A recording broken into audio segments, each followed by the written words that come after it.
మౌనమే మేఘమై గుండెలో చెరినే ప్రాణమే వానలా కంటిపై జారినే నాలోనే చాలానే ఊహించుకున్నానే ఏవేవో ఆశల్లో ఉప్పొంగిపోయానే నీకేమో దూరంగా నాకేనే భారంగా మారగా నేనెందుకే ప్రియతమా ప్రియతమా నన్ను నేనే బంధించానమ్మా ప్రియతమా ప్రియతమా నిన్నే మరి నిందిస్తానమ్మా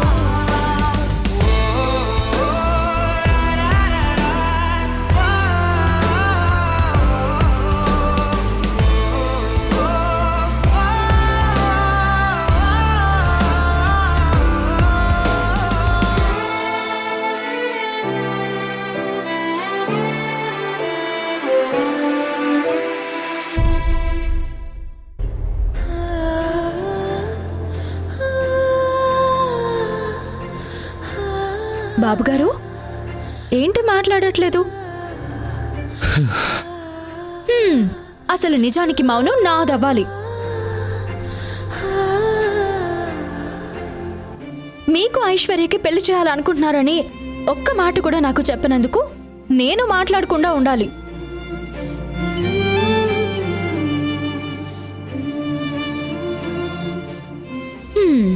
కానీ పాపం నా చిన్ననాటి స్నేహితుడని వదిలేసి నేనే మాట్లాడుతున్నాను. మీకు బాగా ఇష్టమని పప్పులు బెల్లం కలిపి తీసుకొచ్చాను. తీసుకోండి.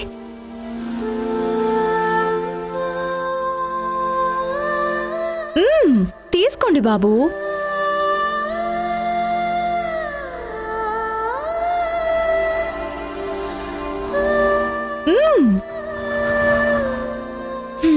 తీసుకోరా.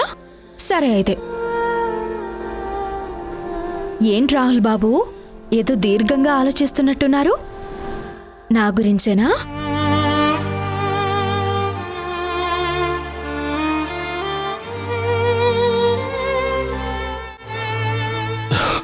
నీ గురించి కాదు భవాని. నా గురించి కాదని నాకు తెలుసు బాబు. ఊరికే అన్నాను. అయినా నా గురించి ఎందుకు ఆలోచిస్తారు? ఐశ్వర్యమ్మ గురించో లేదా ఆ గుడిలో ఉన్న రహస్యం ఏంటా అని ఆలోచిస్తారు. అంతేనా? అవును, అంతే అంతే భవాని. నాకు తెలుసు బాబు, ఈ భవాని ఎప్పుడూ నిజమే చెప్తుంది. ఈ ప్రపంచంలో నేను ఆలోచించేది నీ గురించే, ప్రేమించేది నిన్ను మాత్రమే భవాని. కానీ ఆ విషయం నీకెలా చెప్పను? డెస్టినీ ఎంత హార్ట్లెస్సో చూసావా? గుండెల నిండా నీ మీద ప్రేమున్నా అది నీకు చెప్పుకోలేని సిచ్యుయేషన్లో ఉన్నాను. మళ్ళీ ఆలోచిస్తున్నారా? రాహుల్ బాబు, రేపే గోదాదేవి కళ్యాణం. పంతులు గారు చెప్పారు కదా, చాలా బాగా జరుగుతుంది. అన్నట్టు చెప్పడం మర్చిపోయాను, గోదాదేవిగా నటించేది కూడా నేనే. ఓ అవునా? అయితే all the best Bhavani. Thank you. రేపు చూడండి బాబు, ఎంత బాగా నటిస్తానో.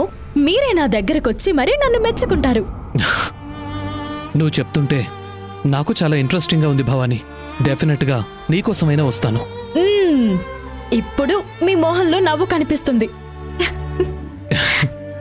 మరి నేనొచ్చినప్పుడేంటి ఏదో బాధలో ఉన్నట్టు దేని గురించి ఆలోచిస్తున్నారు? అబ్బే అదేం లేదు భవాని, నేను బానే ఉన్నాను.